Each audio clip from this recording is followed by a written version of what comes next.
podcast here, but I'm on my break at work. But I was just, reading the Bible last night, and this is so random. We have a family dog, right? And I have a family member who tends to be really cruel, say nasty things. Anytime the dog do something wrong, put her in a cage, whoop her for any and everything, just despise her, right? They despise this family dog. And they make it very clear to anybody who will listen that they do. So I always wonder to myself, I was like, I wonder how do God view animals? Like, how do he feel about animals being treated, cruelty?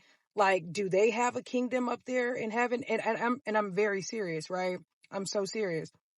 And I was in Numbers chapter 22 through 24. And this was like now forgive me, I may butcher these names because I didn't do studying on the names, but I'm just, going through Numbers right now. And then I'm going to go back and do more study. But it was where I believe his name, it was the king of Moab, Balik. He wanted the Israelites to be cursed. So he went and got someone who do, divination and things of that nature and put curses all in witchcraft and whatnot. And I think his name is Balaam. Now, Balaam, it was around in chapter 23. He was on a donkey, right? He was on the donkey and he was riding with the king, the king's men to go back to meet the king because God said, hey, you know what? Since they came and seeked you, go back with them. But just know you only is ordered to speak the words that I give you, right?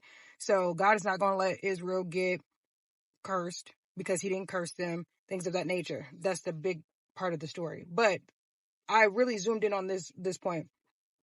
When he was on his way there, the angel with the sword was in the path of Balaam and the donkey because he was riding on the donkey. And the donkey saw the angel. He didn't because his eyes were spiritually closed. The donkey proceeded to go off of the path.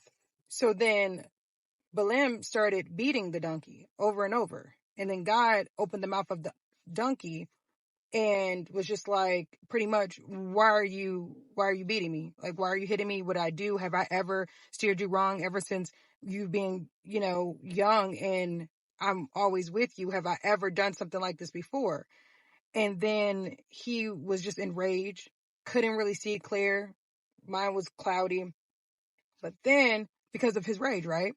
So then finally God allowed his eyes to be open and he saw what the donkey was seeing, which was the angel that was the reason why he went off of the road. The donkey went off the road and went to the side that they did, like went off and then kind of like kneeled down and just was in shock.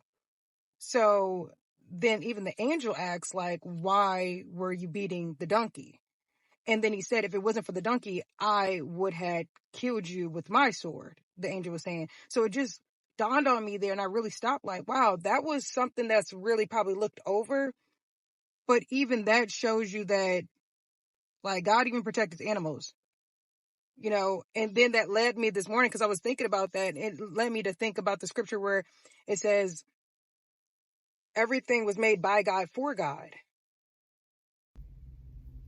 Sorry, my alarm went off, but I'm going to finish up here real quick. But take this story how you want, but and connect it to whatever you need to. It may not be an animal. It may be anything. It could be something that may come off in your life insignificant, but just remember this. Everything that's made on this earth, everything, item, person, whatever, just know God made it, and he made it for him. So to think that God would not care about whatever it is, even if it may seem insignificant to you or little or minor, just know it means a lot to him because it wasn't made for you. It was made for him. So, yeah, I don't know who needs to hear that. I think this is going to reside with somebody. Just really take a moment and just think about that. And this is even about animals too, because God says to love, but it's so many people that just disregard animals and think, well, they don't have feelings, they don't have emotions, they're not people, they can't talk back. Or even, children, because they don't have a voice or they can't speak up for themselves. But those are God's young ones. Those are God's creatures. Remember, he made them before he made us when it comes to the animals. So if you think he don't care about them, you may want to go into prayer about that. But mind you, once again, this is about people that have an idea about things or people that are, or creatures that's to them, to you, your eye, which is spiritually closed, may see it as insignificant or not that big of a deal, or God ain't gonna care. I do highly recommend go read that in Numbers. I believe that was Numbers 23, chapter 23, when Balaam was on the donkey going to meet the king of Moab. So if I got the names butchered or whatever, please forgive me, but the moral of the story is what it is. If this touch you, or if this makes you think about something a little bit more deeper, then this was for you, and you know who you are. God bless. Let's do better out here. Let's spread love and spread the word. Let's get it.